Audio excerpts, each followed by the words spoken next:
Administration official tells NBC News that the statement would not have been released if it wasn't believed that a chemical attack was imminent. But 5 U.S. defense, military, and intelligence officials told NBC News they were caught off guard by the White House statement and could not even guess what a possible target would be.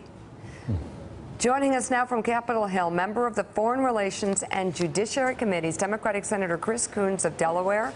Senator, what do you make of this? Well, Mika, this was a surprising development, and I haven't been briefed on it, but it's a reminder of the ongoing turmoil and challenges in the Middle East. We've got American forces on the ground and in the air in the campaign against ISIS in the Raqqa area and continuing operations against ISIS in Mosul, in Iraq. And frankly, this threat of renewed action against Assad for his potential use of chemical weapons again against his own people is a reminder that we are still waiting for a strategy from President Trump about how we're going to conduct both the war against ISIS and whether he will conduct any further strikes against Assad. Yeah, Mike? Senator, given the fact that we know that the President of the United States has more or less removed himself from the chain of command about troop movements in Afghanistan, handing them over to the discretion of Secretary Mattis and the military, what do we know, if anything, about the chain of command behind this statement issued late last night? Right. Mike, I don't know where this statement exactly came from and where the decision to threaten Assad with an additional attack came from.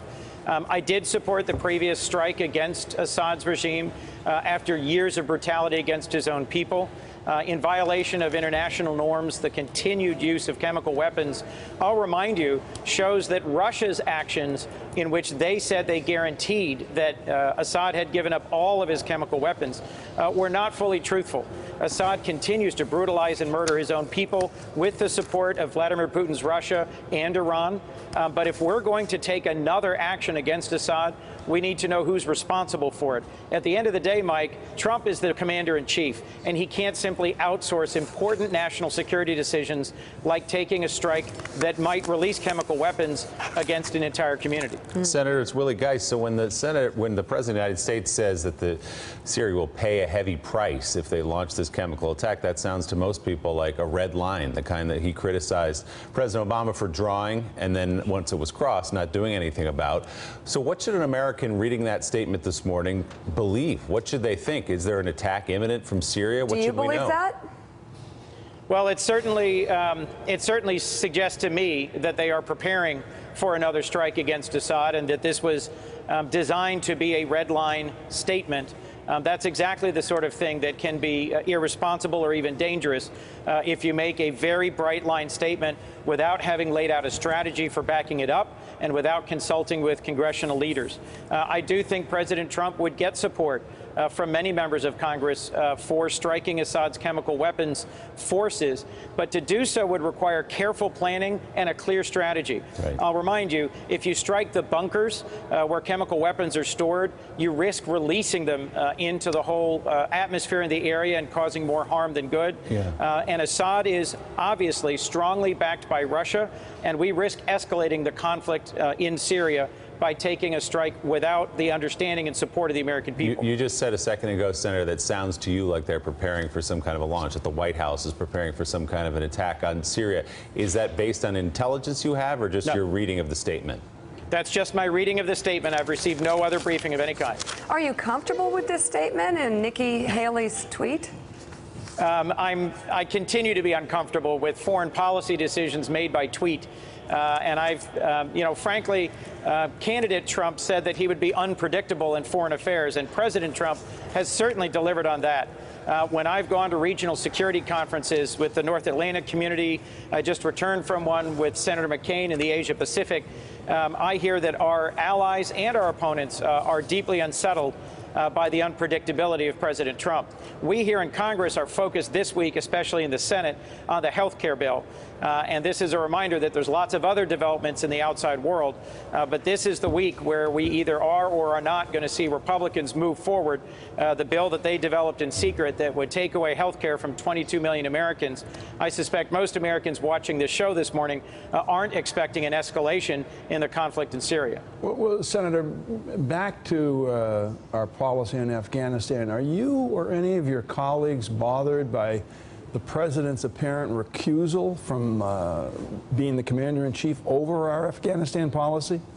Yes, the commander-in-chief is responsible for making important strategic decisions.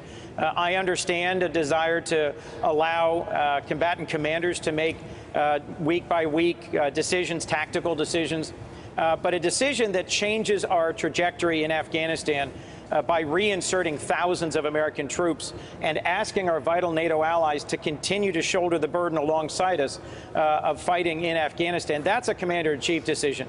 And we in the Foreign Relations Committee, both Democrats and Republicans, have been asking for an administration witness to come forward and testify about their strategy in Afghanistan and ISIS. That's the president's responsibility. So, Senator, let's talk about something you just touched on that concerns a lot of people, millions of them in your state.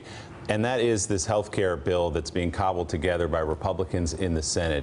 Based on what you know of it, based on what you've read and seen, what would it do specifically to your state? Your colleague, Senator Carper, said it might pull back $2 billion in Medicaid funds for the state of Delaware. Is that your read?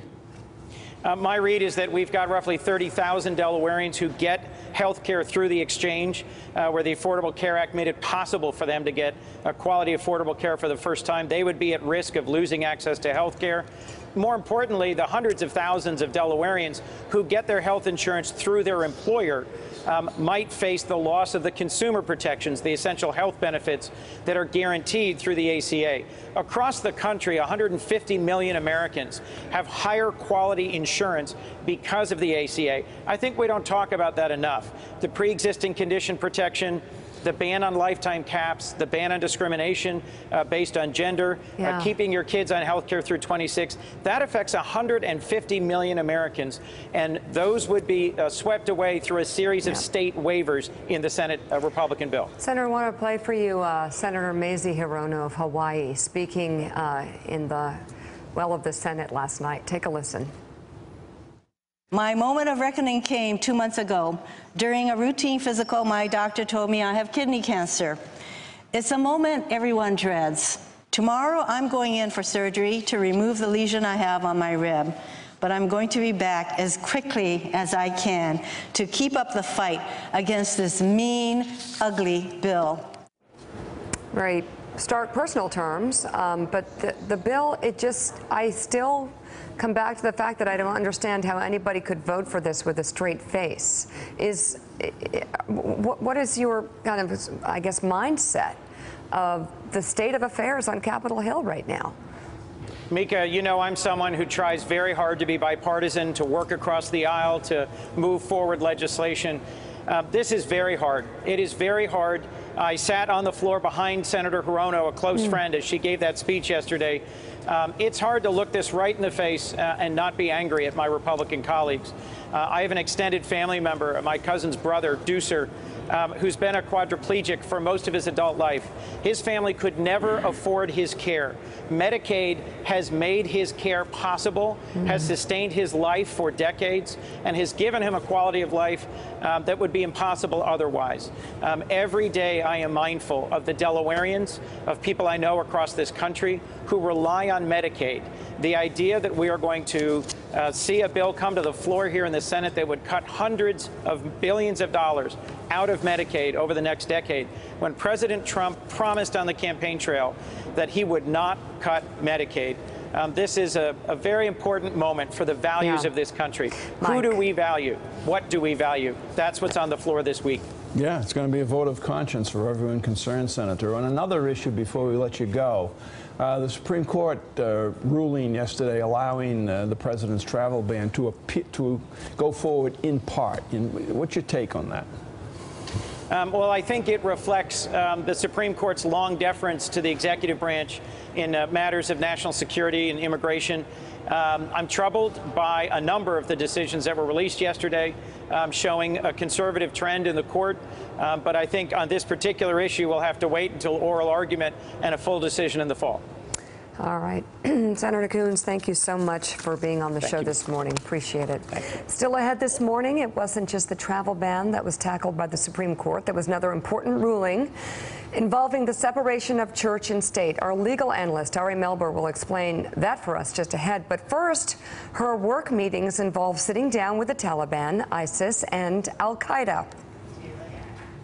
Our fascinating conversation with a Washington Post journalist who for decades has covered the world's most dangerous terror groups. And her new book details her most harrowing moments. Why she does it and what she's learned along the way is next on Morning Joe. Thanks for checking out MSNBC on YouTube, and make sure you subscribe to stay up to date on the day's biggest stories. And you can click on any of the videos around us to watch more from Morning Joe and MSNBC. Thanks so much for watching.